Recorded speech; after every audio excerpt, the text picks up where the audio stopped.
रूमचं असं काय दिसतंय?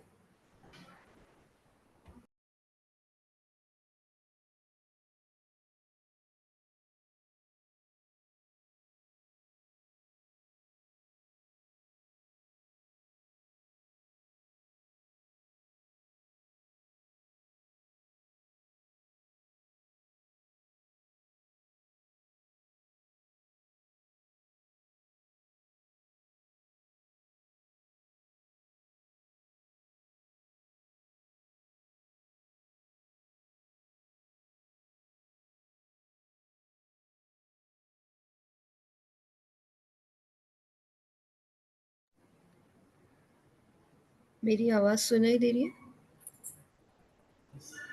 Yes madam. ओके, सुप्रभात सभी को।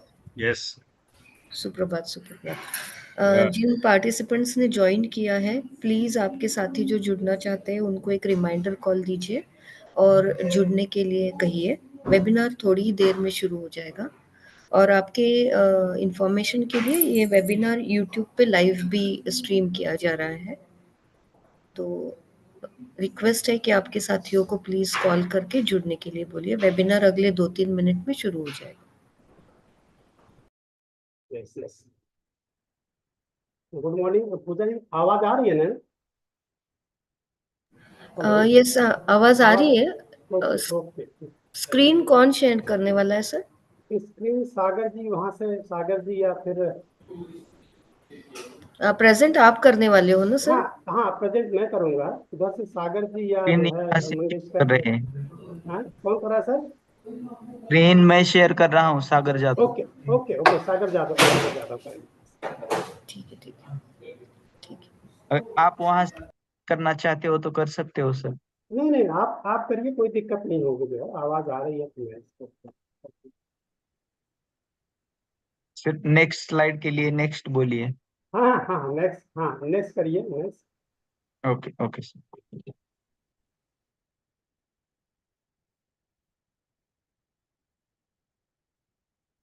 सागर। Yes sir. Good morning sir, Shravan sir. हाँ, good morning doctor Dubey ji.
अ, फिर से एक बार सुप्रभात सभी को।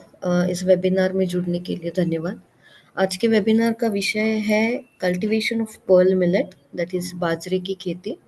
और इस बारे में जो बात करने वाले या जानकारी देने वाले हैं वो है डॉक्टर राघवेंद्र दुबे। ये सीनियर थीमेटिक प्रोग्राम एग्जीक्यूटिव है। और उनके साथ ही पैनलिस्ट करके जो हमारे साथ जुड़े हैं वो है योगेश सावंत सर, ये चीफ थीमेटिक प्रोग्राम एग्जीक्यूटिव है। सागर कड़ाव जी, ये थीमेटिक प्रोग्राम एग्जीक्यूटिव है। कैलाश आंधळे सर, ये एसोसिएट थीमेटिक प्रोग्राम एग्जीक्यूटिव है। संतोष कुमार जी, ये भी एटीपी है। और सागर जादव जी सीनियर रिसर्च ऑफिसर है। तो इस वेबिनार में काफ़ी बाजरे की खेती के बारे में जो कुछ भी विभिन्न सब टॉपिक्स है उस सभी पे आज जानकारी मिलने वाली है। तो मैं रिक्वेस्ट करती हूँ योगेश सावंत सर जी को कि राघवेंद्र दुबे जी का इंट्रोडक्शन देके और इस वेबिनार का थोड़ा बैकग्राउंड देके ये वेबिनार शुरू किया जाए। इसके पहले मैं बताना चाहूँगी कि आपके जो कुछ भी क्वेश्चन आंसर्स हैं वो वेबिनार के अंत में लिए जाएंगे।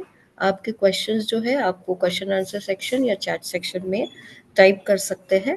और आपकी जानकारी के लिए फिर से ये वेबिनार यूट्यूब पे लाइव स्ट्रीम हो रहा है।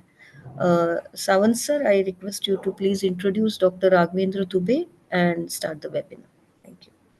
ओके, या थैंक यू पूजा जी। सभी को नमस्कार। सो बायोफ में से जो भी आप इन्वॉल्व है इस वेबिनार में, आपको तो सबको पता होगा दुबे जी काफी लंबे अरसे से बायोफ से जुड़े हुए हैं। लेकिन एक औपचारिकता के तौर पे मैं थोड़ा सा इंट्रोड्यूस करूंगा। उन्होंने हॉर्टिकल्चर में मास्टर्स किया है और उनका पीएचडी वेजिटेबल कल्टीवेशन में है। तो खास करके उन्होंने वेजिटेबल कल्टीवेशन में काफ़ी सारे रिसर्च किए, उनके काफ़ी सारे पब्लिकेशंस है। और लेटली ही has been involved in cactus cultivation also. और बायोफ के साथ ये पिछले 24 साल से जुड़े हुए हैं। शुरुआत में यूपी में इन्होंने काफ़ी अच्छा काम किया। फिर यूपी में जो सलाइन सॉइल में कुछ हमारे एग्रीकल्चर प्रोग्राम्स थे, उन्होंने काफ़ी अच्छे से मॉडल्स, अच्छे खासे मॉडल्स डेवलप करके उसे प्रमोट किया। बाद में कुछ पिछले कुछ 8-10 साल से वो एक्टिवली इन्वॉल्व है राजस्थान में। उत्तराखंड में भी उनके काफ़ी सालों से हम इनपुट्स लेते आए हैं। उत्तराखंड के प्रोग्राम को शेप करने में भी उनका काफ़ी अच्छा रोल रहा है। और पिछले कुछ सालों से जैसे राजस्थान में वो काम कर रहे हैं, तो खास तौर पे एरिड रीजन और सेमी एरिड रीजन्स में अलग अलग क्रॉपिंग मॉडल्स के ऊपर उनके थीमेटिक इनपुट्स हमें मिलते आए हैं, रिस्पेक्टिव टीम्स को मिलते आए हैं। और खास तौर पे उन्होंने कुछ रिसर्च इंस्टीट्यूट्स के साथ जुड़े रह के उनके गाइडेंस के अंडर पर्ल मिलेट्स के ऊपर, कैक्टस के ऊपर, फिर अलग अलग खेजरी वगैरह जैसे जो एरिड रीजन के क्रॉप्स हैं, इसके ऊपर काफ़ी अच्छे से मॉडल्स डेवलप करके वो पायलट करके काफ़ी स्केल अप करने में उनका योगदान रहा है। तो जैसे कि सेमी एरिड और एरिड रीजन्स के लिए कुछ गिने चुने क्रॉप्स ही किए जाते हैं, और उसमें से बाजरा एक बहुत ही महत्वपूर्ण क्रॉप है। और जैसे आपको पता है कि पिछले कुछ सालों में awareness about millets is increasing. तो ये भी देखा गया है कि मिलेट्स का जो हेल्थ बेनिफिट्स है उसकी वजह से जो प्राइस रियलाइजेशन है वो भी इंक्रीज हो रहा है फार्मर लेवल पे। सो आगे जाके ये millets are seen as future crops. और पर्ल मिलेट्स का एक खासियत यह है कि वो एरिड रीजन्स में भी आप अच्छी तरह से कल्टीवेट कर सकते हो। और दुबे जी आज जैसे कल्टीवेशन प्रैक्टिसेस के बारे में बात करेंगे। कुछ खास प्रैक्टिसेस जो इन्होंने राजस्थान में इनिशियली पायलट किए थे, डेमोन्स्ट्रेट किए थे, जिसके काफ़ी अच्छे रिजल्ट्स मिले कि कम पानी में या इवन ड्राई स्पेल में भी आपका मिलेट कल्टीवेशन सक्सेसफुल हो सकता है। क्योंकि इन एरियाज में क्या है, बीच में ही बारिश निकल जाती है, बंद हो जाती है, तो ऐसे केसेस में क्रॉप फेलियर का चांसेस ज़्यादा होता है। लेकिन इन्होंने जो प्रैक्टिसेस अडॉप्ट किए, इसमें बहुत ही कम बारिश में, ड्राई स्पेल्स में भी ये क्रॉप सस्टेन होता है। तो ज़्यादा समय नहीं लूंगा मैं, और रिक्वेस्ट करूंगा दुबे जी को कि he should start with sharing of his technical inputs. और आगे जाके आपके एरियाज में जो भी आपको सजेशंस या इनपुट्स लगेंगे, उसमें दुबे जी तो खास तौर पे रहेंगे ही, लेकिन उसके साथ साथ बाकी जो पैनल मेंबर्स है या एक्सपर्ट्स है बायोफ में, they will also be helping to support you. Thank you, thank you Yogesh sir, आपने जो है इंट्रोड्यूस किया जो है। और आज का ये वेबिनार हमारा जो है पर्ल मिलेट प्रोडक्शन के ऊपर है, कल्टीवेशन के ऊपर है। और जैसे अभी योगेश सावंत सर ने बताया कि जो है अपने कुछ स्टेट में जहाँ पे जो है पर्ल मिलेट, आवाज आ रही है सर ने? यस। Okay okay. जैसे सावंत सर ने बताया कि जो है पर्ल मिलेट का जो है एक काफी अच्छा जो है हेल्थ के पॉइंट ऑफ व्यू से देखा जाए जो है, तो इसकी खेती जो है कई स्टेट में हो रही है। आज उसके कल्टीवेशन के बारे में एक साइंटिफिक वे में जो है थोड़ा सा जो है अपने जो है बायो की टीम जहाँ पे भी जो है डिफरेंट स्टेट से जो है डिफरेंट एक्सपर्ट्स जो है इसमें जुड़े हुए हैं, उस पर फोकस रहेगा जो है कि बाजरा की साइंटिफिक कल्टीवेशन का जो है जो बेस्ट टाइम यही है, उसके ऊपर चर्चा करेंगे जो है। थैंक यू, आप सभी का स्वागत है, जितने भी हमारे पैनलिस्ट हैं और अटेंडीज हैं उन सबका जो है स्वागत है इस वेबिनार में जो है। और कुल मिलाकर के अभी 30% हो गए हैं, लेकिन स्टार्ट करते हैं। सागर साहब नेक्स्ट स्लाइड।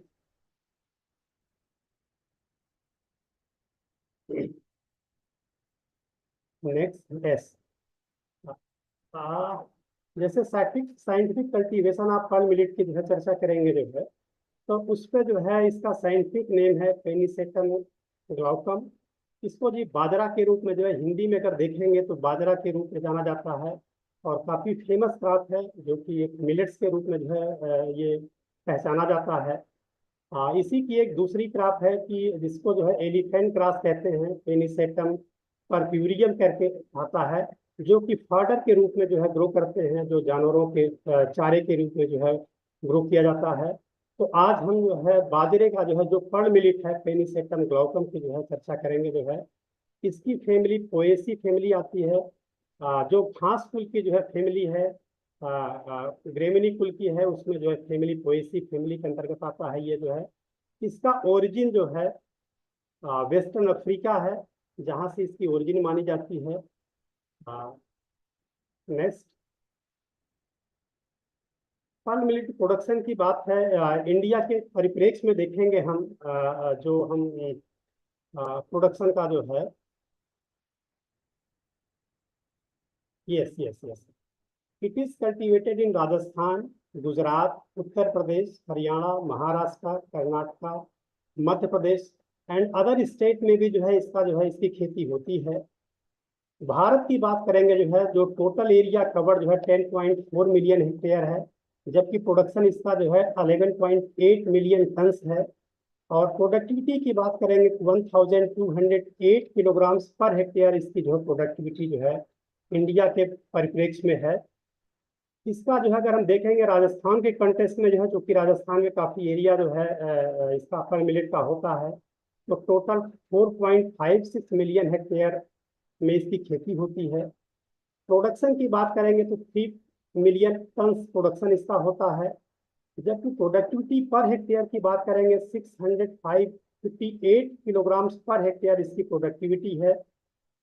जो कंपेयर करेंगे अगर इंडिया के भारत से कंपेयर करेंगे तो इसका करीब 50% ही जो इसकी प्रोडक्टिविटी जो है राजस्थान के केस में मिलती है, क्योंकि यहाँ की क्लाइमेट आप सभी लोग जानते हैं कि काफ़ी जो है टफ है।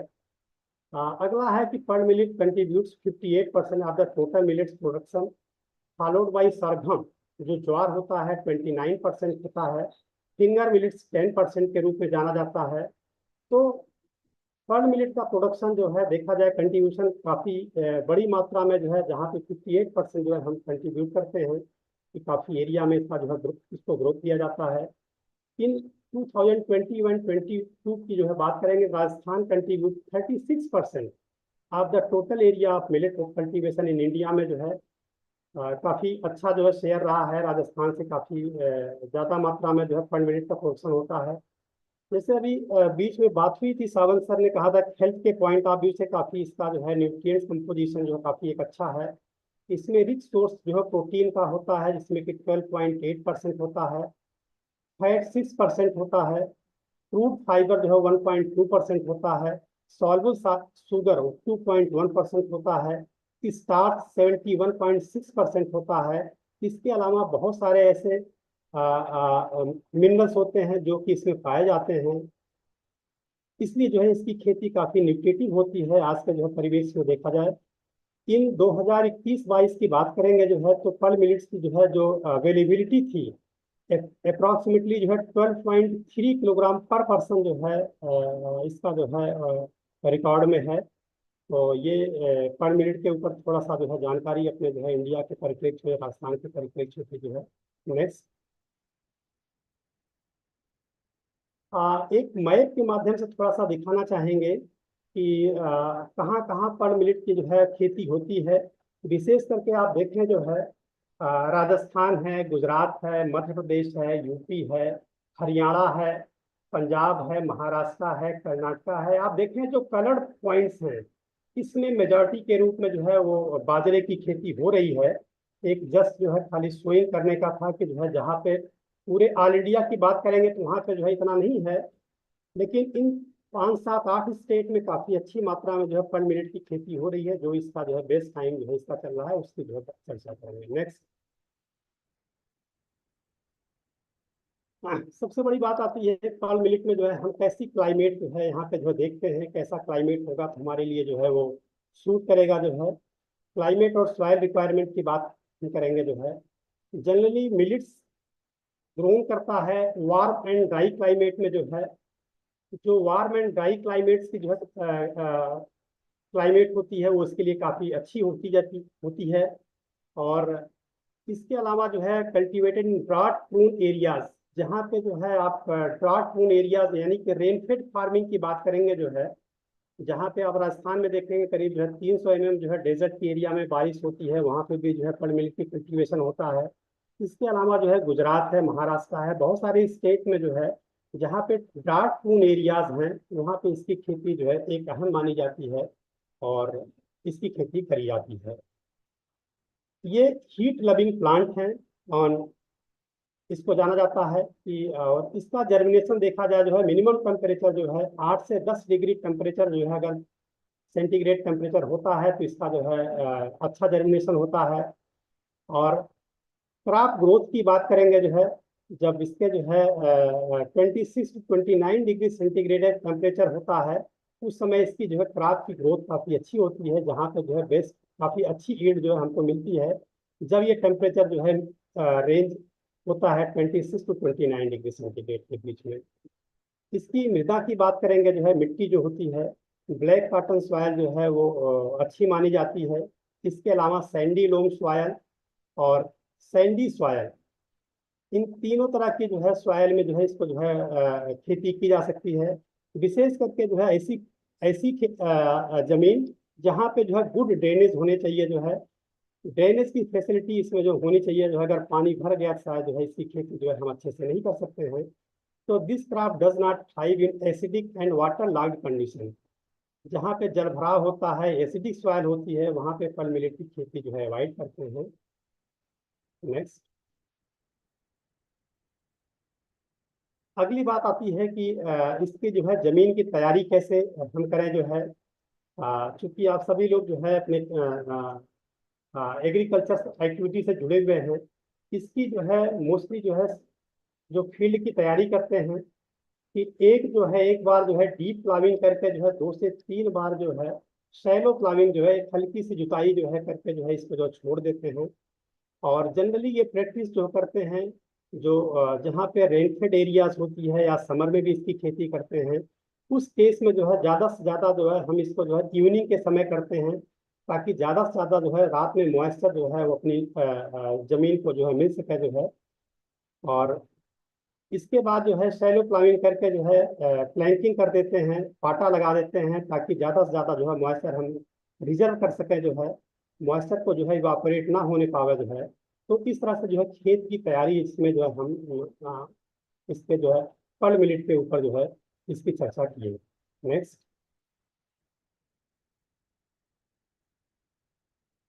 सबसे बड़ी बात आती है कि कौन कौन सी वैरायटीज होती हैं, कितने दिन की वैरायटीज होती हैं।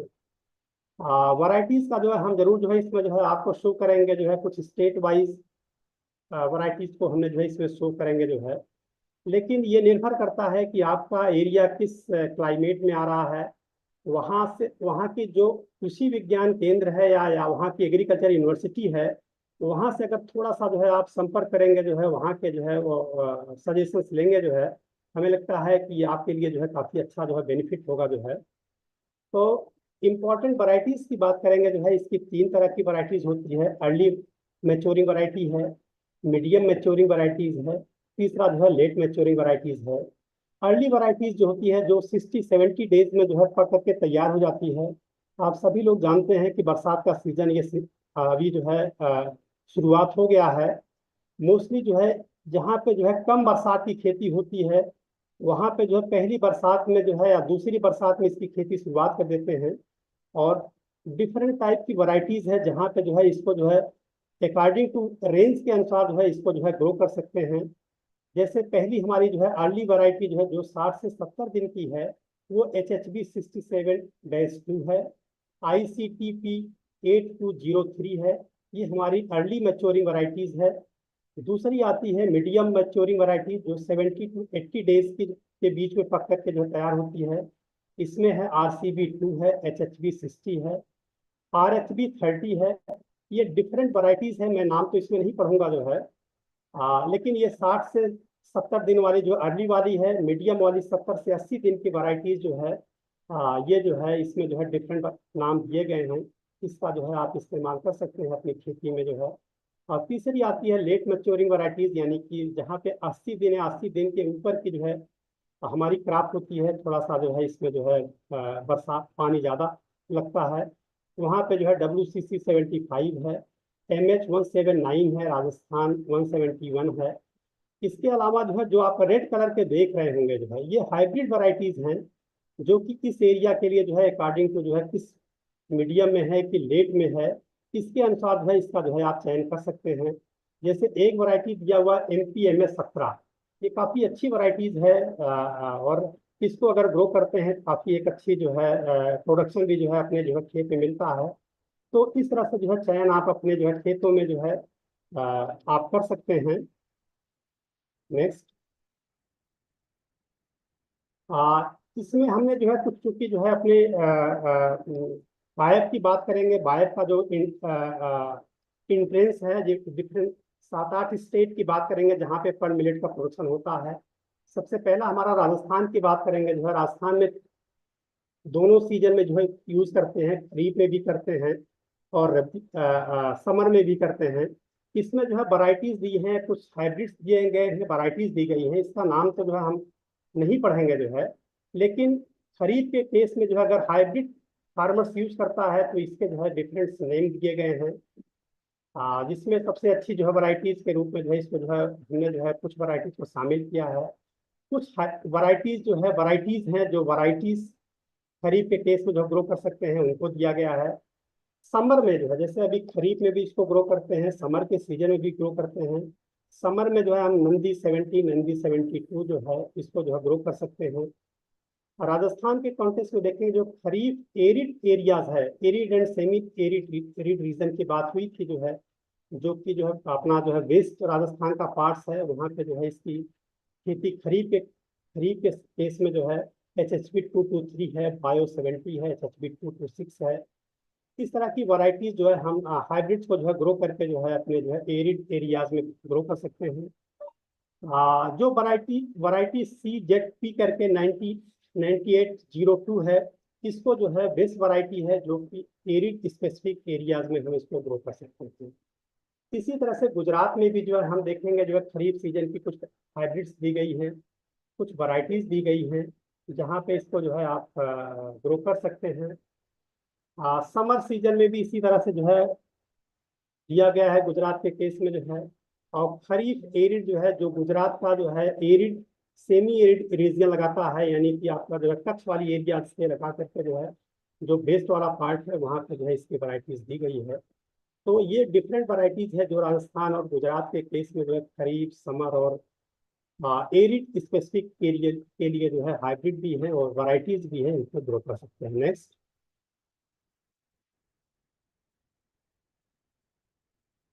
सागर साहब नेक्स्ट।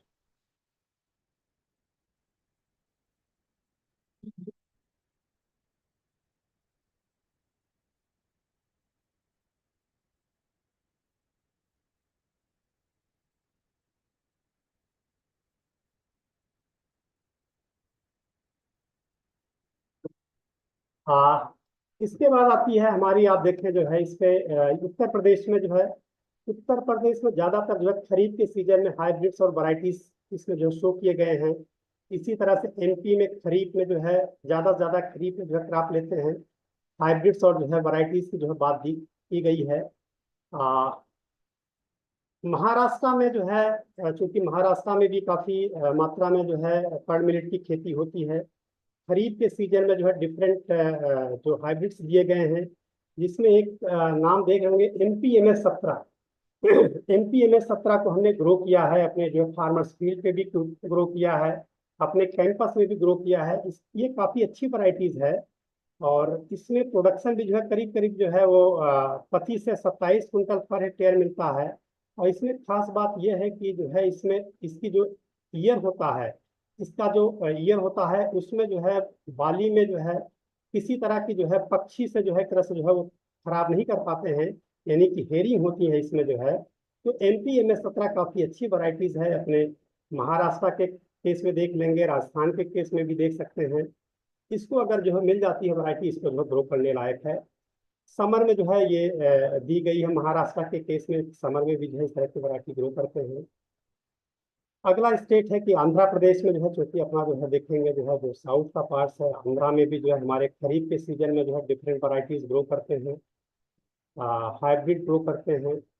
तो ये एक सिर्फ नाम दिए गए हैं जहाँ पे जो है आप इसका जो है थोड़ा सा हेल्प लेकर के जो है इस वैरायटी को जो है लेकर के जो है फार्मर्स फील्ड पे जो है या किसान की खेत पे जो है इसको जो है बेस्ट ग्रो करा सकते हैं। नेक्स्ट, कर्नाटका में भी जो है खरीफ सीजन में ज्यादातर जो है खेती इसकी की जाती है, जिसमें हाइब्रिड से कावेरी है, सुपर बॉस है, प्रताप करके है, शाइन है, MP 7792 है। इसी तरह से जो है वैरायटीज में देखेंगे जो है PC 612 है, समृद्धि है। ये डिफरेंट वैरायटीज हैं जो कि खरीफ सीजन में हाइब्रिड्स के रूप में और वैरायटीज के रूप में जो है कर्नाटका में ग्रो की जाती है। तमिलनाडु में देखेंगे जो है, तमिलनाडु में 2 सीजन में जो है ले सकते हैं, इसका लेते हैं क्रॉप। एक तो खरीफ सीजन में है, दूसरा समर सीजन में जो है। खरीफ सीजन में भी जो है करीब करीब जो है कर्नाटका से मिलती जुलती वैरायटीज है, कावेरी है, सुपरबास है, प्रताप है, CO9 है, साइन है। ये हमारी हाइब्रिड्स हैं। और कुछ वैरायटीज हैं जो वैरायटीज को जो है हम तमिलनाडु के कॉन्टेक्स्ट में जो है, यानी कि हम जहाँ पे बायस का जो है कवरिंग एरिया है, उन स्टेट्स को हमने जो है इसमें शामिल किए हैं। कौन कौन सी बेस्ट वैरायटीज और हाइब्रिड्स हैं उनका इस्तेमाल आप कर सकते हैं। इनके अलावा जो है एक सुझाव मेरा रहेगा कि इसके अलावा भी कृषि विज्ञान केंद्र है, विश्वविद्यालय है, वहाँ से अगर आप संपर्क करेंगे तो हो सकता है कि इसमें जो वैरायटीज दी गई है उसमें जो है आपको अवेलेबिलिटी ना हो पावे। तो कृषि विज्ञान केंद्र और विश्वविद्यालय से थोड़ा सा जो है अपनी प्रोजेक्ट एरिया से संपर्क करेंगे तो एक अच्छा जो है अपने लिए जो है इम्पैक्ट मिलेगा। नेक्स्ट, अगली बात आती है कि इसका बीज दर कितना कितना हो।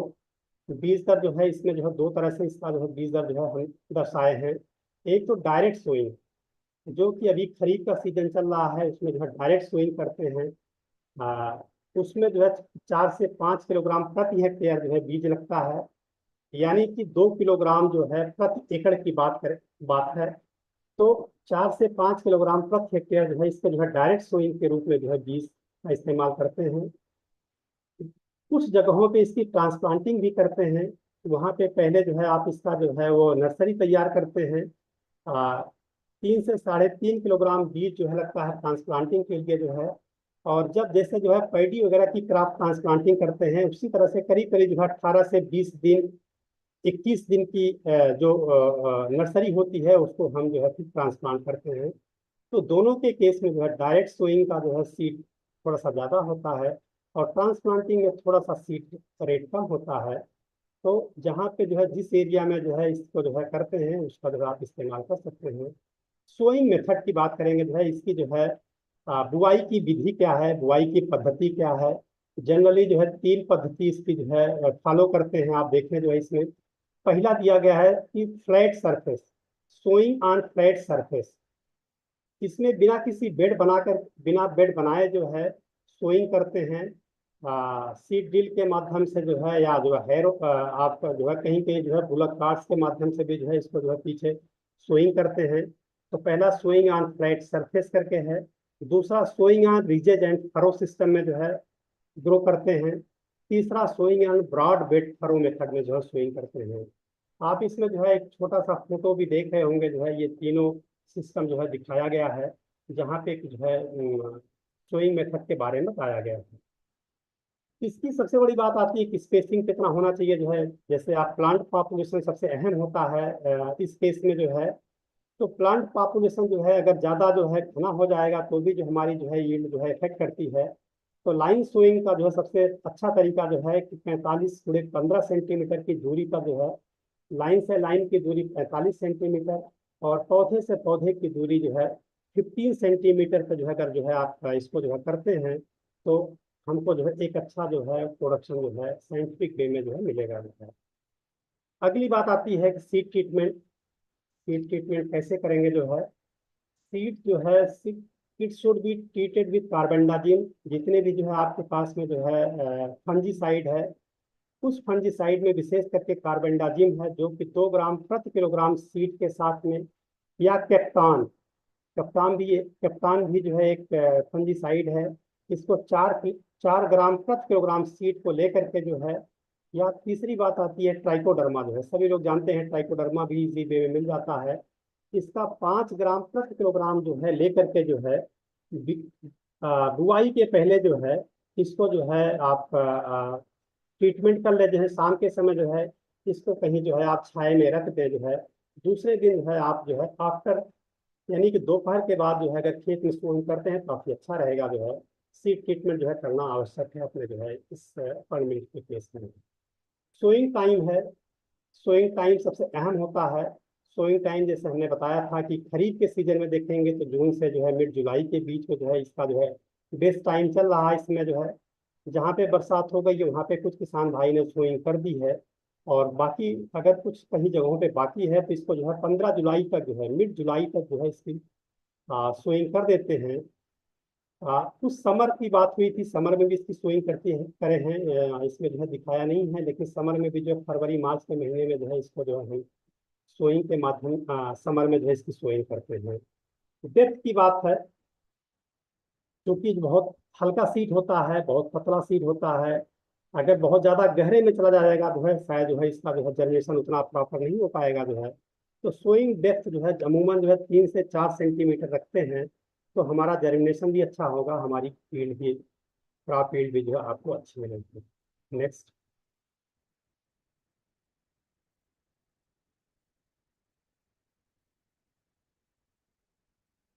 Yes yes. अब अगली बात आती है कि हमने जो है मृदा की जो है बात कर ली, जो है सीड की बात कर ली, जो है सीड सोइंग की बात कर ली। जो है इसमें कितना मैन्योर्स एंड फर्टिलाइजर की आवश्यकता होती है। आप देखें जो है मैन्योर्स के रूप में जो है जो फार्म यार्ड मैन्योर होता है 10 to 15 टन पर हेक्टेयर जो है सोइंग के पहले जो है अपने खेत में जो है इसको मिक्स करने की आवश्यकता होती है। इसके बाद जो है जहाँ पे इरिगेटेड एरिया है, जहाँ पे सिंचित वाला जो है एक क्षेत्र है, वहाँ पे 100 किलोग्राम नाइट्रोजन, 40 किलोग्राम फास्फोरस और 30 किलोग्राम पोटास यानी NPK 100, 40, 30 किलोग्राम लेकर के प्रति हेक्टेयर के हिसाब से जो है इसमें जो है हम फर्टिलाइजर का एप्लीकेशन करते हैं। जहाँ पे रेनफेड की एरिया होती है, जहाँ पे वर्षा आधारित खेती है, तो वहाँ पे 40 किलोग्राम नाइट्रोजन, 20 किलोग्राम फास्फोरस को लेकर के जो है प्रति हेक्टेयर जो है इसका जो है रिकमेंडेड है, जहाँ पे हम मैन्योर्स एंड फर्टिलाइजर के रूप में जो है डो करते हैं। इसका मेथड क्या है? मेथड इसका यह है कि 50% नाइट्रोजन, पूरा फास्फोरस और पोटास को लेकर के जो है सोइंग के समय जो है इसको जो है खेत में मिला देते हैं, देन सोइंग करते हैं। रेस्ट 50% नाइट्रोजन जो है उसको जो है सोइंग के जो है 30-35 डेज के बाद जो है जो रेस्ट नाइट्रोजन 50% बच जाता है उसका इस्तेमाल जो है अपने जो है खेती में करते हैं। तो इस तरह से जो है जहाँ पे मैन्योर्स एंड फर्टिलाइजर को जो है थोड़ा सा साइंटिफिक वे में करेंगे जो है, तो हमको जो है एक अच्छा जो है पर मिनट की खेती के ऊपर जो है एक अच्छा यील्ड जो है फार्मर्स को मिलने की संभावना रहे। नेक्स्ट। सिंचाई की बात आती है। अमूमन जो है 2 से 3 सिंचाई की आवश्यकता पड़ती है। और ज़्यादातर अगर जो है सिंचाई जो है, जैसे हमने बताया था, सोइंग मेथड 3 तरह का होता है। कहीं कहीं जो है लोग जो है फरों में पानी देते हैं, कहीं कहीं फ्लड में देते हैं। लेकिन अच्छा रहेगा कि अगर हम स्प्रिंकलर इरिगेशन से पानी देते हैं तो 2 से 3 इरिगेशन की आवश्यकता पड़ती है। वो भी तब जबकि बरसात अगर जो है 22 दिनों नहीं हुई तो। अगर 22 दिनों बीच बीच में बरसात हो जाती है तो ये पानी की आवश्यकता नहीं पड़ती है। क्योंकि इसकी बात हम जो है राजस्थान के कॉन्टेक्स्ट में करेंगे तो जो है यहाँ पे रेनफेड फार्मिंग होती है। अमूमन जो है करीब करीब जो है जो 300 से 400 mm बरसात होती है, वो पिछले जो है मतलब कहा करके जो है 1.5-2 महीने में जो मिल जाती है। और अमूमन जो है इसकी क्रॉप जो है किसान भाई ले लेते हैं। लेकिन जहाँ पे थोड़ा सा जो है डेफिसिट होता है, रेंज का जो है रेंज की कमी होती है, वहाँ पे जो है 2-3 सेविंग इरिगेशन की आवश्यकता पड़ेगी जो है। ये पानी कब देंगे जो है सबसे बड़ी बात होती है, पानी देने की कब कब हम पानी देंगे जो है। एक होता है टेलरिंग के समय जो है, जब उसमें फुटाव होता है, टेलरिंग होती है, उस समय जो है इसकी आवश्यकता पड़ती है। दूसरा जो है ईयर फार्मेशन जो है, जब ईयर इसमें बनने लगता है, उसमें भरने लगता है तो जो है। तीसरा ग्रेन फार्मेशन जो है, जब इसमें दाने बनने लगते हैं तो इसमें जो है मतलब ये 2 से 3 इरिगेशन की आवश्यकता जो है आपको पड़ती है। तो ये पानी के ऊपर भी जो है। नेक्स्ट, रही बात इंटरकल्चरल ऑपरेशंस जो है हमको कैसे करने हैं। अमूमन जो है आप देखें जो है ज़्यादातर जो है सोइंग के बाद जो है कहीं कहीं केमिकल का जो है यूज़ करते हैं। लेकिन कोशिश ये होनी चाहिए कि मैनुअल वीडिंग जो है काफ़ी अच्छी मानी जाती है। उससे क्या है, हमारी ज़मीन पोली हो जाती है, थोड़ा सा जो है पल्वराइज हो जाती है, ताकि जो है उसमें बरसात का पानी भी जो है इसमें जो है टिक जाता है। और बेस्ट एरेशन भी होने लगता है, तो हमारी क्रॉप काफ़ी अच्छी जो है होने लगती है। तो मैनुअल बीडिंग जो है 30 डेज के बाद, 30 to 35 डेज के बाद जो है मैनुअल बीडिंग जो है इसमें जो है करते हैं। जहाँ कहीं कहीं जो है मैनुअल बीडिंग नहीं हो पाती है, लेबर की क्राइसिस होती है, उस केस में जो है जो केमिकल होता है, केमिकल यूज भी जो है करते हैं। यानी अट्टाजीन करके है, 1 किलोग्राम प्रति हेक्टेयर है, 600 से 700 लीटर प्रति हेक्टेयर में घोल बना करके जो है अगर स्प्रे कर देते हैं, यानी कि क्रॉप सोइंग के बाद और जो है बिफोर द जर्मिनेशन जो है अगर सोइंग करते हैं तो हमको जो है खरपतवार जो है इससे जो है बचाव हो जाता है। अदरवाइज जो है खरपतवार को निकालने के लिए आपको जो है मैनुअल बीडिंग ही जो है एक चारा होता है। मैनुअल बीडिंग काफ़ी अच्छी मानी जाती है। राजस्थान के केस में हमने देखा है कि मैनुअल बीडिंग करते हैं, उससे क्या है कि जो है हमको जो है पानी की भी बचत हो जाती है, और हमारी जो जमीन पोली हो जाती है। और इसमें बरसात होती है, बरसात का पूरा पानी जो है अपने जो खेतों में जो है चला जाता है, यानी कि पूरा का पूरा पानी जो है अवशोषित हो जाता है अपने जो है पौधों की जड़ों में जो है। ये काफी अच्छी होती है। नेक्स्ट, क्योंकि एक साइंटिफिक वे की बात करेंगे जो है कि क्रॉप रोटेशन अपनाना आवश्यक है। क्योंकि ये एक दलहन वाली फसल होती है, एक इसमें जो है उस केस में जो है जहाँ पे जो है क्रॉप रोटेशन अपनाते हैं वहाँ पे जो है हमको जो है मिट्टी जो है फर्टाइल बनी रहती है। तो खरीफ में अगर हमने जो है बाजरा किया है तो रबी के सीजन में हमको गेहूं करने की आवश्यकता होती है। दूसरा क्रॉप रोटेशन है कि जहाँ पे बाजरा किया है अगला सीजन जो हम इसको फैलो कर देते हैं, फिर अगली बार जो हम इसको ग्वार या मोठ, जहाँ पे जो है दलहन वाली फसलें हैं उनको जो हम ग्रो कर सकते हैं। तीसरा जो है क्रॉप रोटेशन है, बाजरा और बार्ले को जो है कम्बिनेशन जो है हम दे सकते हैं। तीसरा है बाजरा, खरीफ सीजन में बाजरा और रबी के सीजन में ग्राम चने को जो है हम ग्रो कर सकते हैं। राजस्थान और गुजरात के केस में देखेंगे जो है दूसरे भी स्टेट में जो है कि बाजरा के बाद क्यूमिन या ईसबगोल की खेती भी जो है किसान भाई करते हैं। तो ये क्रॉप रोटेशन जो है अपनाना बहुत जरूरी होता है, ताकि हमारी सॉइल फर्टिलिटी थोड़ी इम्प्रूव होती रहे। और किसी तरह का जो है हमको जो है उसमें जो है जो सॉइल बॉर्न या जो है सीड बॉर्न की जो है दिक्कत होती है, उसको भी जो है ये क्रॉप रोटेशन के माध्यम से इसको हम रोक सकते हैं, बचा सकते हैं। नेक्स्ट,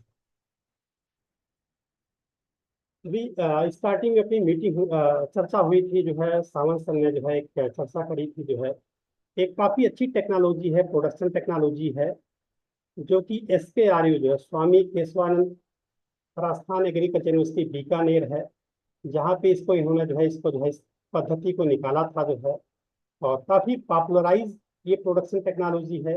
इस टेक्नोलॉजी के माध्यम से जो है किसान भाई जो है अपने खेतों में जो है कम पानी में, जहाँ पे जो है बरसात कम होती है, इवन कम पानी में भी जो है एक अच्छी जो है क्रॉप इसको ले सकते हैं।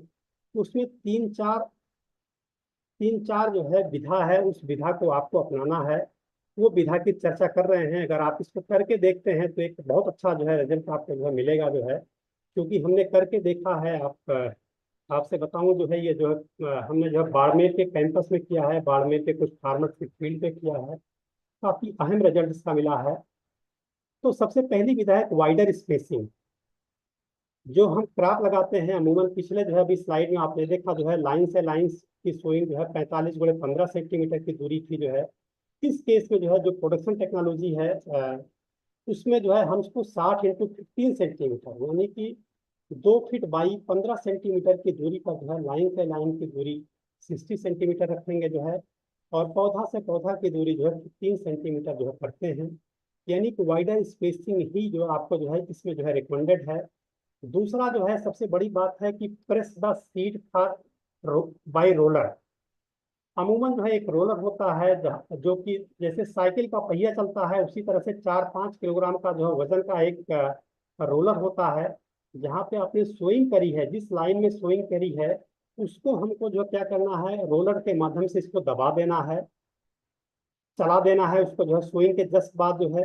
उससे क्या होगा कि एक तो हमारा जो है बीज जो है नीचे जो है दब जाएगा जो है।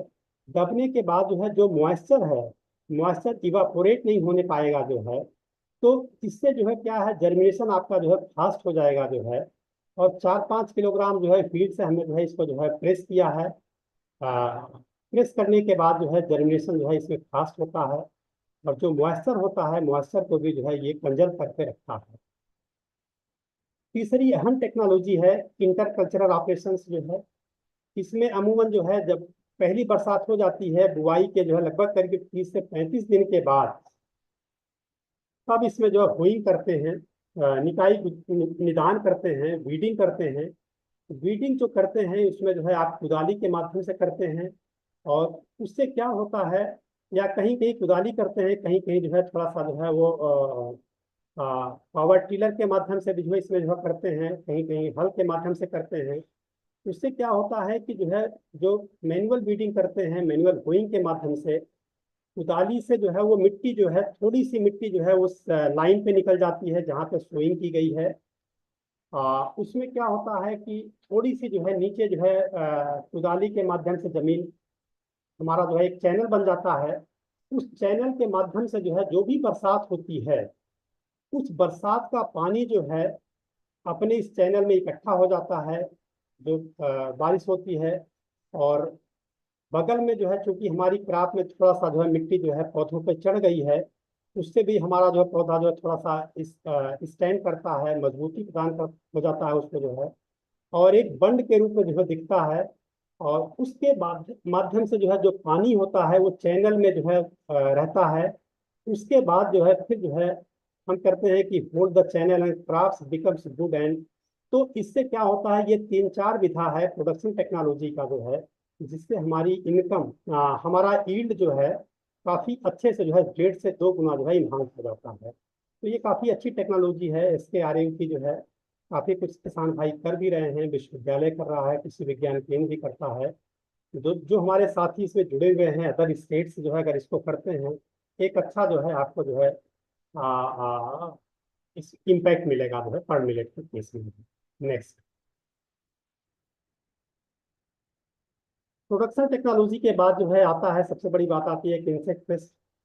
कौन कौन से इंसेक्ट पेस्ट हैं जहाँ पे हम इसका जो है कंट्रोल कर सकते हैं। एक तो आता है, सबसे बड़ी बात आती है, पहला इंसेक्ट है पिंक स्टेम बोरर। इसका जो है साइंटिफिक नेम है सिसेमिया इन्फेरेंस जो है। ये काफी जो है हार्मफुल जो है इंसेक्ट होता है।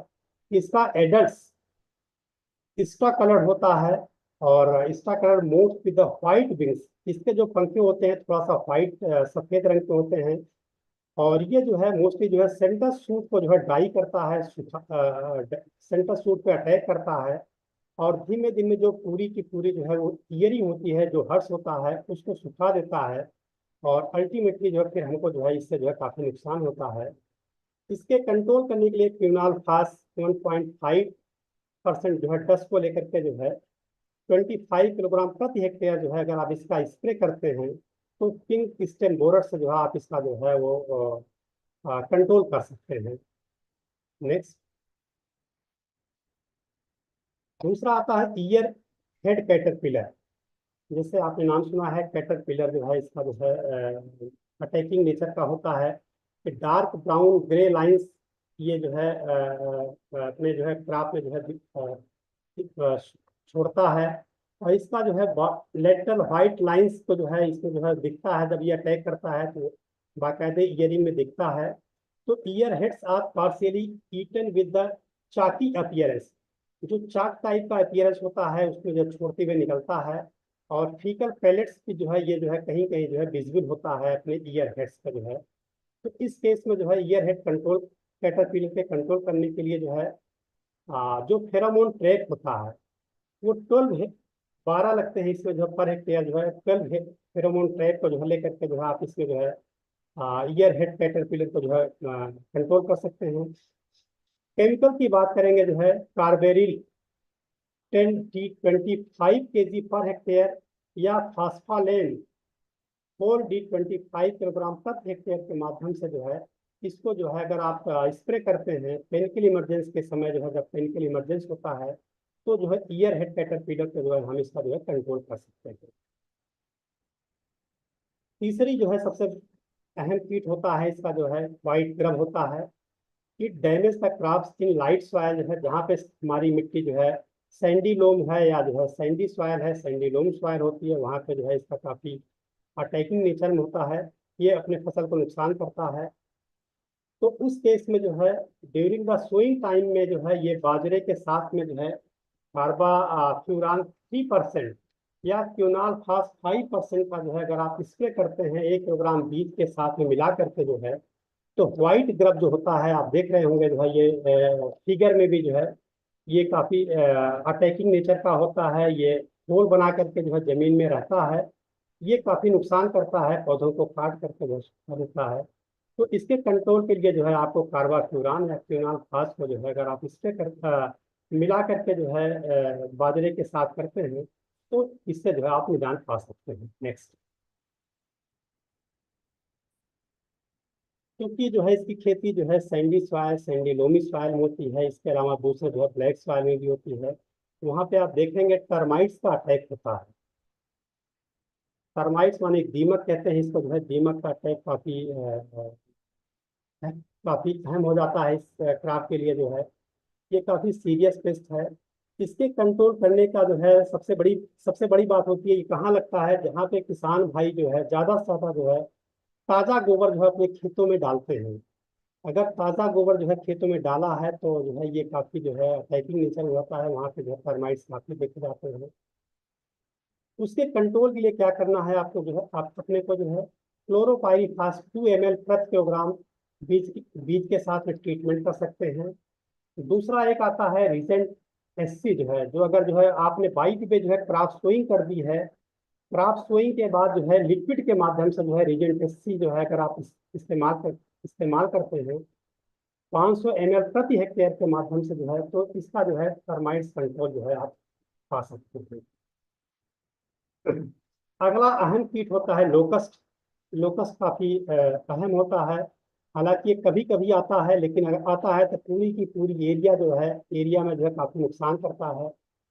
उस लोकस्ट के कंट्रोल करने के लिए जो है सबसे आप देखें जो है साउंड के माध्यम से जो है इसको जो है कंट्रोल करते हैं, या ड्रम बजा करके कंट्रोल करते हैं, ताकि जो है इसको जो है काफी दूर भगाते हैं। ये पूरा कम्युनिटी बेस्ड होता है, एरिया बेस्ड होता है, पूरा का पूरा जो है एरिया बेस्ड इसको जो है कंट्रोल करना पड़ता है। अगर केमिकल की बात करेंगे जो है डाई क्लोरोवास जो है DDPV करके आता है, एक केमिकल दवा आती है जो कि 400 ml प्रति हेक्टेयर के माध्यम से लेकर के जो है जो व्हीकल माउंटेड स्प्रेयर होता है इसका इस्तेमाल करते हैं, क्योंकि इसका जो है पोस्ट होता है कहीं कहीं बड़े बड़े जो है वो फ्रूट क्रॉप्स पे, फॉरेस्ट के प्लांट्स पे, या जो है कहीं ऐसे हट पे जो है ये बना रहता है। इन सब की पूरी एरिया को जो है आपको जो है वहाँ पे ट्राइक्लोरोवास के माध्यम से जो है स्प्रे करके जो है इसको जो है कंट्रोल करने की आवश्यकता होती है। नेक्स्ट, अभी तक हमने कीड़े की बात करे हैं। कीड़े के बाद जो है हम फल मिलेट में जो है कौन कौन सी बीमारियां लगती हैं, इसमें जो है बीमारी 4-5 तरह की बीमारी लग रही है। उस बीमारी की चर्चा हम करेंगे जो है। एक आता है ग्रीन ईयर या डाउनी मिल्ड्यू, जो है डिजीज कहते हैं, बीमारी कहते हैं, डाउनी मिल्ड्यू के नाम से जाना जाता है। ये जो कारक होता है स्क्लेरोपोरा ग्रेमिनी कोला के माध्यम से जो है इसका जो है वो फैलता है। ये सीवियर इन्फेक्शन होता है। इसमें क्या होता है कि जो फंगल होता है, फंगल ग्रोथ जो है पौधों पे दिखने लगता है। seen as the upper as well as the lower surface of the leaves। ज्यादातर जो है जो फर्न मिलिट के पौधे होते हैं उस पौधों के जो है निचली सतहों पे या ऊपरी सतहों पे जो है ब्राउनिश कलर का जो है पाउडर जो है दिखता है। और ये डाउनी मिल्ड्यू काफी जो है नुकसान करता है। तो ये जो rapid growth of fungal pathogen is seen in the rainy season. जब बरसात का सीजन होता है उसमें काफी, बरसात के सीजन में या ह्यूमिड रीजन जहाँ होता है, ह्यूमिड क्लाइमेट होता है, इन्वायरमेंट होता है, वहाँ पे जो है इसका अटैक काफी मात्रा में दिखता है। तो इसके कंट्रोल करने के लिए क्या करना है, हमको जो है सीड ट्रीटमेंट विथ मेटालॉक्सिल जो है 6 ग्राम प्रति किलोग्राम सीड के माध्यम से इसको जो है ट्रीटमेंट करना है, सीड ट्रीटमेंट करना है। अफेक्टेड प्लांट्स को जो है हमको जो है थोड़ा सा जो है इसको जो है अगर इस इनिशियल स्टेज में दिखता है तो उसको जो है रिमूव कर देना है। तीसरी अहम बात होती है जो रेजिस्टेंट वराइटीज हैं। पीछे हमने कुछ वराइटीज का नाम बताया था, इसमें राज 171 है, HHB 67 है। इसका जो रेजिस्टेंट वराइटीज है उसको जो है आप ग्रो कर सकते हैं। और अगर बाई द वे इन सब के बावजूद अगर हमको केमिकल कंट्रोल करना होता है तो मैंको जब 2 ग्राम प्रति लीटर के पानी के माध्यम से जो है इसको जो है सोइंग के 21 डेज सोइंग के बाद इसको जो है आप स्प्रे कर सकते हैं, जहाँ पे जो है डाउनी मिल्ड्यू की जो है का अटैक देखा जाएगा। नेक्स्ट, अगली बीमारी है आर्गेट डिजीज ऑफ फर्न मिलेट जो है। ये काफी फेमस है। इसमें जो है अपने जो है फर्न मिलेट के केस में जो है जो इसका कॉजिंग होता है दैट इज द क्लेविसेप्स फ्यूजिफोर्निस होता है। इसमें क्या होता है जब पॉलन होता है, पॉलन एंड एंथर के समय जो है ये काफी जो है उसमें जो है इसको जो है देखा जाता है कि हनी ड्यू जो है, जो आपका पॉलन या एंथर निकलता है वहाँ पे हनी ड्यू जो है हनी टाइप का जो है पूरा का पूरा बन जाता है। अल्टीमेटली होता क्या है, लॉन्ग डार्क कलर जो है पूरा का पूरा पिक्चर दिखने लगती है जो आपकी ईयर होती है। उस केस में जो है आप हमारा जो ईल्ड होता है वो अफेक्ट करता है। उस केस में हमको क्या करना चाहिए जो है, रिमूव द अफेक्टेड प्लांट्स। जो टारगेट से जो है अफेक्टेड प्लांट्स है उसको हमको जो है रिमूव कर देना चाहिए, खेत से बाहर जो है जमीन में गाड़ देना चाहिए, जो है मिट्टी में दबा देना चाहिए जो है। और दूसरा होता है जो आर्गेट का होता है, एक अंजन ग्रास होती है, रेनी सीजन में अंजन ग्रास पाई जाती है। ये इसका जो है एक तरह से होस्ट होता है। इसको कोशिश करिए कंजन ग्रास को जो है अपने खेत से रिमूव कर दे जो है। तीसरा जो है जो केमिकल होता है उस केमिकल का स्प्रे भी मैंकोजेब 600 ग्राम 600 से 700 लीटर पानी में लेकर के जो है रेगुलर जो है इसको पर हेक्टेयर जो है आपको जो है स्प्रे करना पड़ेगा जो है अर्गट डिजीज के लिए जो है। तो ये इसकी जो है पर मिनट की देखेंगे जो है काफी एक अहम जो है डिजीज है। इसको कंट्रोल करने का जो है तरीका जो है अभी जो है बताया जो है। इसमें थोड़ा सा जो है अपने जो है खेत में रेगुलर अगर वॉच करेंगे जो है हमें लगता है कि इतनी दिक्कत अपने को जो नहीं होने वाली है। नेक्स्ट, अगली बीमारी आती है रस्ट। रस्ट जैसे जो है आप देखेंगे जो है रस्ट एक काफी फेमस ये भी है बीमारी जो है अपने जो है फर्न मिलेट के केस में जो है। इसमें आप देखेंगे रेडिश ब्राउन पाउडर टाइप का जो है एक स्पोर्ट्स दिखता है। उसमें जो है लीव्स पत्तियों में जो है आप देखेंगे जो है एक श्रंकन जो है दिखता है, डार्क ब्राउन कलर का जो है दिखने लगता है अपने जो है पत्तियों पे जो है। उस केस में जो है, दोनों के केस में जो है, चाहे वो लोअर केस में हुआ, अपर जो है, both upper and lower side में जो है ये रस का है। इस केस में जो है हमको क्या करना है, कौन कौन से मैनेजमेंट करने हैं, कंट्रोल कैसे करने हैं। तो रेजिस्टेंट वैरायटीज को जो हमको ग्रो करना है, क्रॉप रोटेशन जो है अपने को जो फॉलो करना है। दूसरा है कि जो है हमारा जो सल्फर होता है, सल्फर 17 किलोग्राम प्रति हेक्टेयर के माध्यम से इसका जो है डस्टिंग करना है, स्प्रे करना है। और मैंकोजेब डस्टर और मैंकोजेब जो है, यानी कि मैंकोजेब 0.2% जो है मैंकोजेब को लेकर के 15 दिन के इंटरवल पे जो है हमको स्प्रे करेंगे जो है, तो हमको जो है रस्ट से जो है ये बीमारी का निजात मिल सकता है। अगली बीमारी हमारी एक किस्मत आती है। आप देखें जो है इसमें जो है जो ईयर है, उस ईयर में जो है आप देख रहे होंगे बीच बीच में जो है यानी कि दाने नहीं पड़े हैं। एक किस्मत बीमारी भी जो है काफी एक अहम होती है, तो फिगर में आप इसको देख रहे होंगे जो है। तो किस्मत जो होता है काफी सीवियर बीमारी होती है, जहाँ पे जो है ब्रीडिंग की लाइनें होती है, जहाँ पे ब्रीडिंग किया जाता है, जहाँ पे वैरायटीज जो है हमको जो है निकाली जाती है, वहाँ पे CNS based single cross method में जो है ये काफी जो है वो दिखता है। वहाँ पे हमको इसको जो है कंट्रोल करने का सबसे अच्छा तरीका था, सितंबर अक्टूबर के महीने में ये डिजीज काफी अकर होती है। मैनेजमेंट इसका जो है वही है कि रिमूवल रेजिस्टेंट वैरायटीज को जो है हमको ग्रो करना है, remove the infested plants from the field. और केमिकल कंट्रोल की बात करेंगे तो जो है टेट्राफोल जो है या जिनेक को जो है हमको जो है इस पर जो है अगर स्प्रे करेंगे तो जो है किस्मत डिजीज से जो है हम इसको जो है कंट्रोल निजात पा सकते हैं। नेक्स्ट, अगली बात आती है कि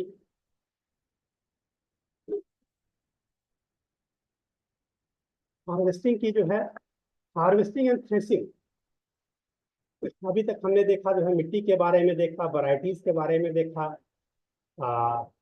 इंसेक्ट पेस्ट के बारे में देखा, डिजीज के बारे में देखा। अगला हमारा जो है हार्वेस्टिंग एंड थ्रेसिंग के ऊपर चर्चा करेंगे जो है। इसकी हार्वेस्टिंग कब करनी चाहिए जो है, जो कि the best stages of maturity is physiological maturity, it determine the black spot of bottom of the grain in the hilar reason.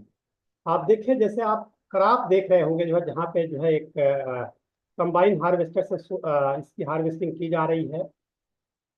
जो हीलर रीजन होता है, जो यानी कि जमीन से लगा हुआ जो है ये क्रॉप होती है, पूरा का पूरा वो सूख जाता है, ब्लैकिश कलर का हो जाता है। तो यानी कि हमारी हमारी फसल जो है वो हार्वेस्टिंग के लायक हो गई है। कि अमूमन जो है जो जून लास्ट में या जुलाई 15 तक जो है जो किसान भाई जो है सोइंग कर देते हैं, तो ये हमारी फसल अमूमन जो है अक्टूबर के महीने में जो है ये मैच्योरिटी के काबिल हो जाती है, करने लायक हो जाती है। हार्वेस्टिंग मेथड क्या दिया हुआ है, इसमें जो है 2 मेथड हैं। पहला तो जो है कुछ किसान भाई इसको जो है ईयरिंग, जो उसका जो है बाली है या हेड जो है, इसको हेड को काट करके जो है अलग कर देते हैं, पूरी की पूरी क्रॉप को अलग करते हैं। और दूसरा होता है cutting the entire plants by sticks, पूरे के पूरे पौधे को कटिंग करके जो है प्लांट्स के माध्यम से जो है प्लांट्स के साथ जो है कटिंग करते हैं। यानी कि ये दोनों तरह से जो है इसकी हार्वेस्टिंग की विधा है। कि जहाँ पे किसान भाई अमूमन जो है ज्यादातर किसान भाई जो है अगर बड़े स्तर पे देखेंगे जो है, तो हेड को कटिंग करके जो है फिर जो है हम जो बाजरे की क्रॉप होती है उसको अलग करते हैं, हेड को अलग करते हैं। करने के बाद जो है 4-5 दिन जो है इसको जो है धूप में सुखा लेते हैं। सुखाने के बाद जो है इसको थ्रेशर के माध्यम से या कंबाइन हार्वेस्टर के माध्यम से जो है इसको जो है थ्रेशिंग करके जो है इसको जो है हम अलग अलग कर लेते हैं, सीड को अलग करते हैं और पाउडर को जो इसका होता है इसको अलग करके जो है, तो हार्वेस्टिंग का तरीका ये। नेक्स्ट, अगली बात आती है यील्ड जो है। अगर हम साइंटिफिक वे में बात करेंगे जो है, एक अमूमन जो है जो एवरेज यील्ड हमारी है वो 15 से 20 क्विंटल पर हेक्टेयर मिलती है। ये निर्भर करता है कि आपने फसल कब बोया है, कौन सी वैरायटी ग्रो करी है, अर्ली मैच्योरिंग वैरायटी है कि मीडियम में है कि लेट में है। अमूमन जो है अभी हमने आपसे चर्चा करी, अगर जो है MPMS 17 की जो है देखेंगे जो है वो काफ़ी अच्छी जो है हाइब्रिड है। तो उसमें करीब करीब जो है 25 से 27 क्विंटल पर हेक्टेयर जो है, अगर अच्छा हम कल्टीवेशन करते हैं तो करीब करीब जो है वो इतना जो है 25 से 27 क्विंटल हेक्टेयर पर हेक्टेयर जो है इसका यील्ड मिलता है। अमूमन जो है 15 से 20 क्विंटल अगर साइंटिफिक वे में करते हैं तो हम इससे जो है इतना जो है यील्ड मिल जाती है। स्टोरेज की बात है, स्टोरेज एक अहम होता है। बहुत सारी जगहों पे जो है ये स्टोरेज जो है 1-1 साल 2-2 साल तक करते हैं किसान भाई, जो हमने देखा है। तो मॉइस्चर, इसमें जो सीड में मॉइस्चर होना चाहिए वो जो है 12 से 14%। अगर सीड में मॉइस्चर रखते हैं तो स्टोरेज का सबसे अच्छा तरीका होता है कि 12 से 14% मॉइस्चर जो है मेंटेन करके रखना जो है। और ये सीड्स जो है वो ड्राई में जो है ड्राई इन शेड में रखते हैं। हार्वेस्टिंग करने के बाद जो जब हम इसको जो है एक तरह से जो है वो खलिहान से अपने खेतों में लाते हैं तो वो शेड में जो है इसको रखते हैं। It can be store for 2 years. हमने राजस्थान के केस में देखा 2-2 साल तक जो है ये फसल को जो है बाकायदे जो है ऐसे जो है बैग्स में जो है करके जो है इसको जो है पैक करके 2-2 साल तक किसान भाई यूज करते हैं। क्योंकि यहाँ पे रेनफेड फार्मिंग होती है तो 2-2 साल तक किसान भाई यूज करते हैं। और ये बैग्स जो है वो कहीं कहीं जो है सीधे जमीन पे न रख करके जो है फ्लोर पे न रख करके जो है इसको थोड़ा सा जो है अगर वुडन का प्लेटफॉर्म तैयार करके रखते हैं तो मॉइस्चर से बचाने के लिए जो है सबसे बढ़िया होता है कि थोड़ा सा जो है अगर आप वुडन का प्लेटफॉर्म जो बना करके रखते हैं ताकि जो है डायरेक्ट नमी इसमें ना आने पावे, तो ये जो है हमारे जो है पर मिनट के लिए जो है काफ़ी एक अच्छी होती है कहाँ पे हम इसको स्टोर कर सकते हैं। मिलता है कि ये पूरी की पूरी जो है चर्चा आज पर मिनट के ऊपर हुई है। सागर साहब, नेक्स्ट हमें लगता है कि अगला जो है हमारा जो है ये साइंटिफिक कल्टीवेशन के बारे में हमने आपको बताया जो है। अगर आपके मन में कुछ प्रश्न है, कुछ आपके पास में जो है कंफ्यूजन है, तो आप इसमें क्वेश्चन आंसर के माध्यम से भी जो है इसमें जो है आप दे सकते हैं, या जो है हैंड रेज करके जो है हमारी पूरी टीम है इसमें पैनलिस्ट हैं उसमें भी अगर कुछ ऐड करना चाहेंगे तो दीजिए। Thank you, thank you sir. Yes, thank you Dubey ji. काफ़ी अच्छे से आपने एक्सप्लेन किया वेरियस प्रैक्टिसेस और बेनिफिट्स जो है कल्टीवेशन प्रैक्टिसेस, पेस्ट डिजीज कैसे मैनेज किया जाए। ज़्यादातर तो ऐसे इसमें पेस्ट डिजीज ज़्यादा आता नहीं है। ओनली थिंग इज थोड़ा बहुत फंगल प्रॉब्लम आ सकता है, लेकिन जनरली इसमें ज़्यादा केयर लेने की ज़रूरत नहीं पड़ती है। रिलेटिवली स्टर्डी क्रॉप है। तो बाकी पैनलिस्ट कुछ ऐड करना चाहेंगे या फिर we'll go to the question answers. बिल्कुल सही कह रहे हैं सर, इसमें ज़्यादा पेस्ट या डिजीज इंसेक्ट पेस्ट नहीं दिखते दिखते हैं। ये काफ़ी हार्डी क्राफ्ट है। लेकिन बाई द वे जो है साइंटिफिक वे में थोड़ा सा जो है अगर हमको जानकारी है, हमारे जो है टेक्निकल पर्सन अगर फील्ड यस में यस, जाते हैं तो अच्छा बिल्कुल। रहेगा कि जो है। हाँ यस सर। बिल्कुल बिल्कुल, जानकारी तो होनी चाहिए, तो यस इसीलिए दुबे जी ने ब्रीफ किया था। यस। नहीं, इसमें थैंक मुझे लगता है कि ज्यादा पेस्ट डिसीज नहीं है, लेकिन सीड ट्रीटमेंट अगर हम करते हैं, क्योंकि उनके प्रेजेंटेशन में भी हमने अभी देखा कि सीड ट्रीटमेंट अगर हम करते कार्बाफ्यूरन का तो व्हाइट ग्रब, क्योंकि व्हाइट ग्रब तो बाद में आ जाता है, तो पहला थोड़ा कि क्यों सीड ट्रीटमेंट तो हमें प्रीवियस से पहले ही करना पड़ता है, तो कार्बाफ्यूरन का। और डिसीज तो जो ज्यादा तो दिख रहे हैं वो फंगल डिसीज है, रस स्मट अर्गट या डाउनी मिल्ड्यू, ग्रीन स्मट, ये जो है। तो उसके लिए अगर मेटेलिक जेल ये सीड ट्रीटमेंट का सुझाव दिया है, तो सीड ट्रीटमेंट में अगर ये दो ऐड कर लेते तो आने का चांसेस बहुत ही मिनिमाइज हो जाएगा।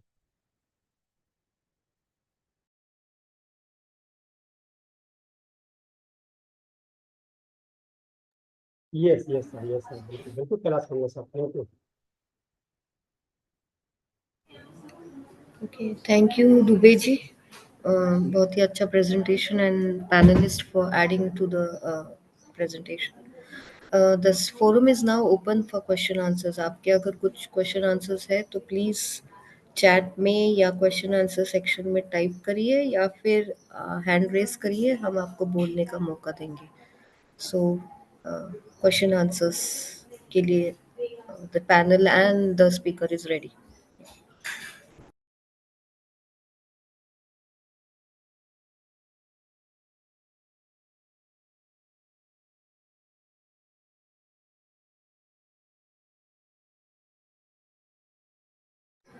यस, सभी को कहना चाहूँगी कि पीपीटी आपको मिल जाएगा, प्रेजेंटेशन मिल जाएगा। आपसे रिक्वेस्ट है कि प्लीज़ राघवेंद्र दुबे जी को ईमेल कर दें, वो आपको प्रेजेंटेशन शेयर कर देंगे।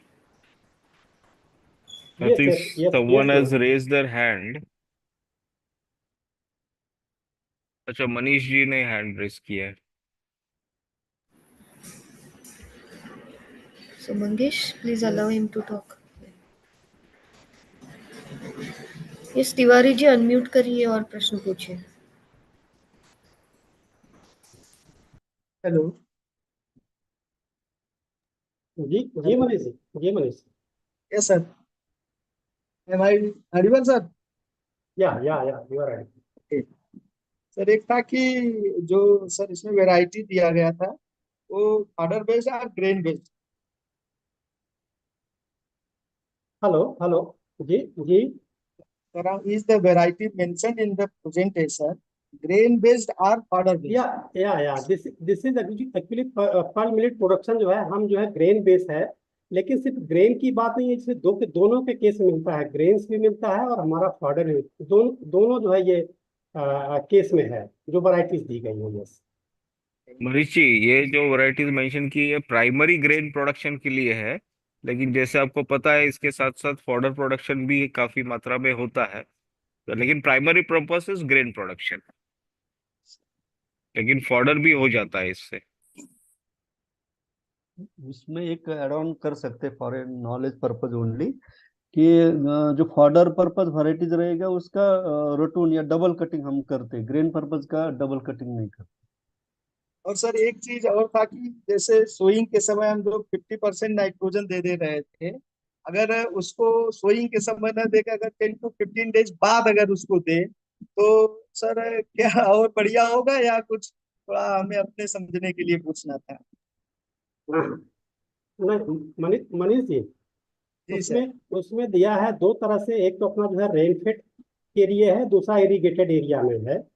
तो नाइट्रोजन का बिल्कुल सही है, नाइट्रोजन का 50%, फास्फोरस और पोटास की पूरी मात्रा जो है सोइंग के समय है। रेस्ट 50% जो है नाइट्रोजन जो है हम जो है आफ्टर 30-35 डेज आफ्टर सोइंग जो है, वो जब बीडिंग करते हैं या हुइंग करते हैं, हुइंग के बाद जो है इसका यूज करना जो है वो फायदेमंद होता है।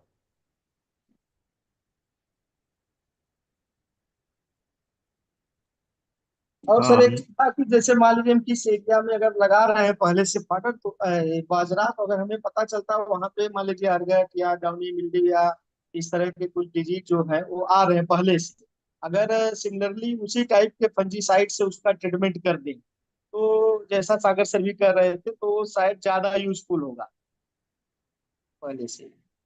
जी जी जी, अभी जैसे पीपीटी में देखा भी था जो है कि हमको जो है सीड ट्रीटमेंट करना जरूरी है, अभी कैलाश सांबले जी ने भी जो है ऐड किया था। तो सीड ट्रीटमेंट हमें लगता है कि जो है वो स्टार्टिंग में जो है अगर हम करते हैं तो हमें अपनी साइंटिफिक वे में जो है हमारी क्रॉप के लिए फायदेमंद होगा जो है पर मिनट के लिए। दूसरी एक आपने चर्चा करी कि जो है बहुत सारे ऐसी होती है जहाँ पे अर्गट वगैरह, तो क्रॉप रोटेशन जो है फॉलो करना बहुत जरूरी होता है। तो क्रॉप रोटेशन को भी जो है आप इसको जो थोड़ा सा जो अगर रखेंगे तो एक अच्छा रहेगा। Thank you sir. एक्चुअली हम बाजरे की अगर बात करते हैं तो कोई भी मतलब जो स्टैंडर्ड प्रैक्टिसेस है उसमें हम पहले फंजीसाइड का ट्रीटमेंट करना चाहिए। मतलब आप फंजीसाइड यूज कर सकते हो, उसके बाद में माइक्रोबियल कल्चर का भी यूज कर सकते हो बिफोर बिफोर सोइंग। तो वो एक अच्छी प्रैक्टिस है जो कि हमारे डिसीज वगैरह जो भी आने की पॉसिबिलिटीज है वो उसमें कम हो जाती है। तो वो आप कर सकते हो सीड सोइंग के पहले सीड ट्रीटमेंट। तो पहले आपको फंजीसाइड का सीड ट्रीटमेंट करना है, उसके बाद में आपको माइक्रोबियल कल्चर जो भी आपका होगा जो रिएक्टर उसका आपको सीड ट्रीटमेंट कर सकते हैं।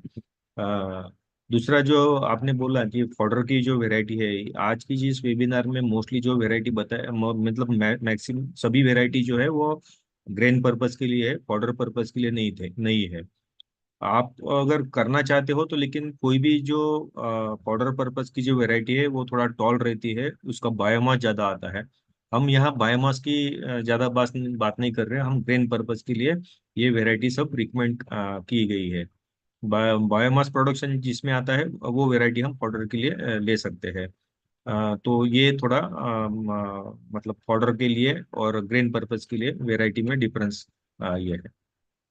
Yes yes sir.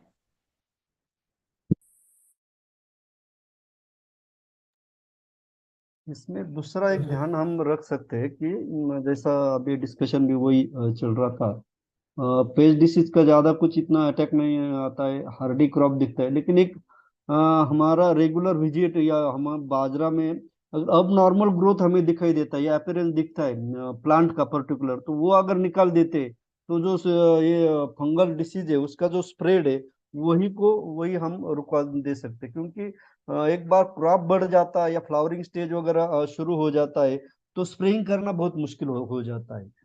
तो वो एक ध्यान में रखना चाहिए।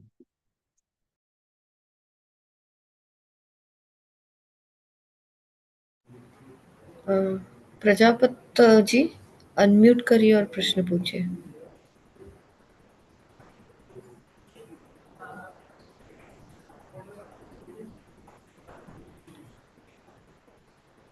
प्रजापत जी।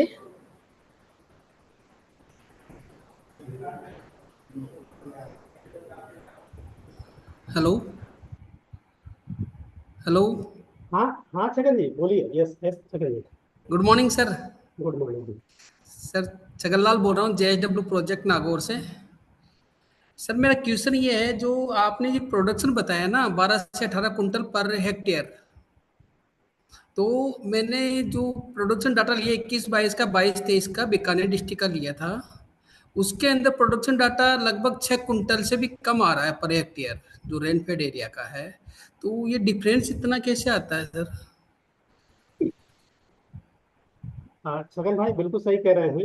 ये अमूमन जो है 12 से 15 क्विंटल पर हेक्टेयर जो है, जो साइंटिफिक वे में अगर हम कल्टीवेशन करते हैं तो ये मिलने की बात है।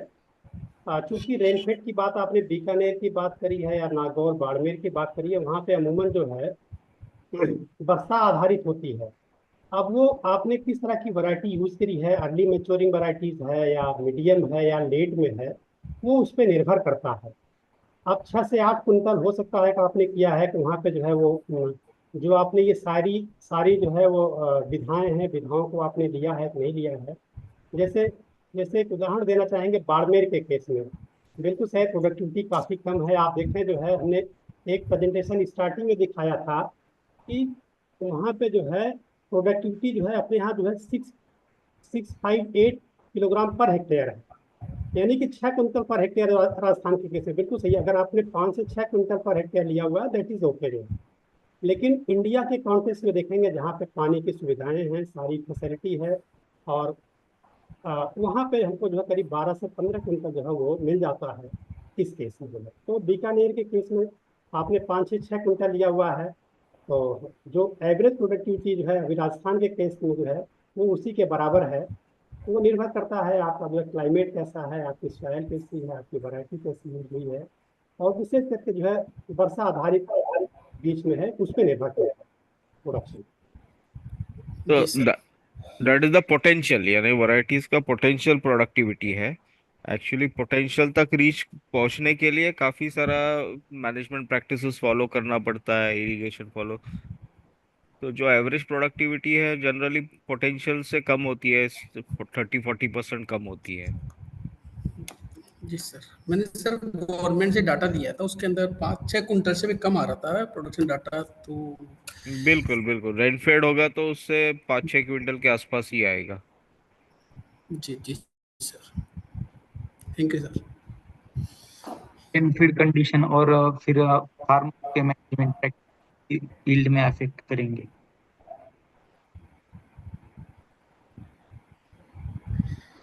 जी सगा साहब, आपकी आवाज़ थोड़ी सी कंटा जी, आप कुछ कह रहे हैं जो कंट्रास्ट कर रहे हैं आवाज़ से। नहीं नहीं, मैं ये कह रहा था कि रेनफीड कंडीशन के साथ साथ फार्मर भी प्रैक्टिसेस फॉलो करते हैं, वो भी अफेक्ट करेंगे यील्ड में। Yes yes yes yes yes, right जी सर। राइट। नहीं, लेकिन 6 क्विंटल या 5 क्विंटल पर हेक्टर, ये तो बहुत कम लग रहा है, क्योंकि फार्मर को भी इकोनॉमिकल या प्रोडक्शन आना चाहिए। उस केस में आई थिंक दुबे जी ने जो कहा था कि यील्ड एनहांसमेंट टेक्नोलॉजी जो थे ना, उन्होंने जो शुरू में 3-4 बताया था, उसके ऊपर हमें फोकस करना चाहिए और इसका यील्ड जो उसको एनहांस करना चाहिए। Yes correct yes Kailash yes. जी। एक्चुअली छगनलाल जी, ये आपने जो जी सर। यील्ड पर हेक्टर का बताया, ये आपके एरिड कंडीशन का है। और जो जी सर। दुबे सर कह रहे हैं, तो हम्म। एक्चुअली जो पोटेंशियल यील्ड की हम बात किए हैं, दो तीन अभी हम सभी लोग उसी उसके बारे में आपको बता रहे हैं कि पोटेंशियल यील्ड अलग होता है। ये जो पूरा इंडिया का जो अच्छे एरिया का यील्ड जो है, वो कम से कम 16-17 क्विंटल या उससे ज्यादा भी आता है। लेकिन उसमें अच्छी सॉइल होती है, सब मैनेजमेंट होता है, 2-3 पानी देते हैं। आपके यहाँ वर्षा आधारित खेती है, आपकी एरिड कंडीशन है, मतलब आप बालू जमीन में ही, मतलब सैंडी सॉइल में आप ये बाजरे की खेती कर रहे हो। तो वहाँ तो जो है वाटर का इन्फिल्ट्रेशन है, वहाँ कोई ज्यादा न्यूट्रिएंट नहीं है। तो और हम्म। वहाँ इस कंडीशन में आप बाजरा लगा रहे हो और आप वर्षा आधारित खेती करते हो, मतलब जो भी रेन आएगा तब वो मिलेगा। लेकिन ये जो यील्ड है, पोटेंशियल यील्ड है, उसमें वो मतलब जब भी पानी की जरूरत होती है वो पानी देते सकते हैं, मतलब 2 या 3 पानी अगर बाजरे को देते हैं तो ये इतना पोटेंशियल यील्ड आ सकता है। अभी जैसे कैलाश आंवले जी ने बात किया कि आपको ये जो टेक्नोलॉजी एरिड डेजर्ट रीजन के लिए बनाई गई है, उसको अगर आप अडॉप्ट करते हैं तो निश्चित ही आपका यील्ड बढ़ेगा। जी सर। सर मैंने इरिगेटेड जगह भी लगवाया था, लगभग 22 कुंटल समथिंग आया था प्रोडक्शन उसका, जहाँ पे अच्छा उसका इरिगेशन था, सब कुछ मेथड अपनाया था। पर मैंने जो देखा ना, पूरा डिस्ट्रिक्ट का डाटा लिया, उसका इतना कम आया कि 6 कुंटल से भी कम पर हेक्टेयर। तो थोड़ा सा ऐसा लगा कि ये तो बहुत कम आ रहा है नहीं नहीं, प्रोडक्शन। एवरेज डेटा तो कम ही आएगा, क्योंकि किसी का एवरेज डेटा जनरली जो होता है वो कम ही होता है। जी। हाँ, जो फार्मर अच्छी प्रैक्टिस करता है वो पूरा हाँ। मतलब प्रैक्टिस साइंटिफिकली फॉलो करता है, टाइमली इरिगेशन हो गया, सोइंग हो गया, क्लाइमेटिक कंडीशंस है, सॉइल की न्यूट्रिएंट होल्डिंग कैपेसिटी है, ये सब के ऊपर में प्रोडक्शन डिपेंड होता है।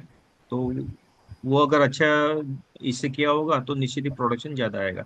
लेकिन हमने ध्यान नहीं दिया, सोइंग किया, बारिश नहीं आई, 10-15 दिन का गैप, 20 दिन का गैप गिर गया, वो ये सब कंडीशन उस पे डिपेंड है कि आपका यील्ड कम आने में।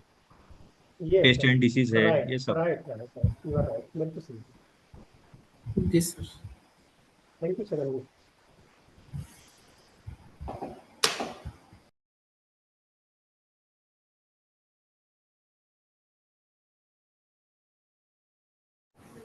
इस और किसी के कुछ प्रश्न है तो हम और 1-2 मिनट रुकेंगे। तो प्रश्न है तो टाइप करिए या फिर हैंड रेज करिए।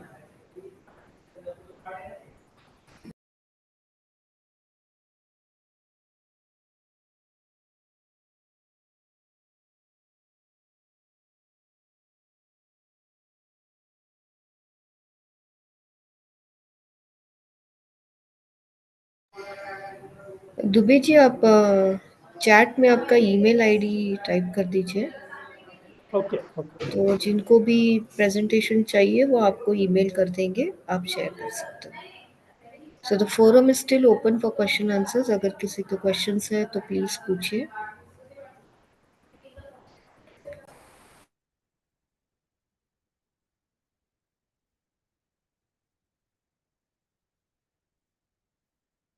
यस, हमने हमने चैट में डाल दिया है, raghavendra.dubey@biot.org.in। उस पे ईमेल कर दे तो मैं भेज दूंगा।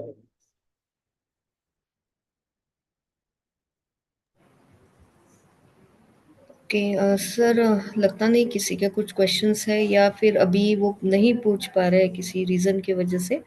तो यू कैन टॉक टू या राइट टू दुबे जी या द पैनलिस्ट कोई भी, एंड वो आपके क्वेश्चंस को आंसर कर देंगे ओवर ईमेल या फ़ोन। तो किसी के अगर प्रश्न नहीं है तो Sawant sir, can we conclude the webinar? Yes yes Pooja madam. Okay, so thank you very much, Dubeji. Thank you, participants, for joining the webinar, and thank you, panelists, for their time and the inputs during the webinar. Thank you very much. Thank you. Thank you, madam. Thank you. Thank you. Thank you. Thank you, panelists. Thank you. Thank you very much. Thank you, sir.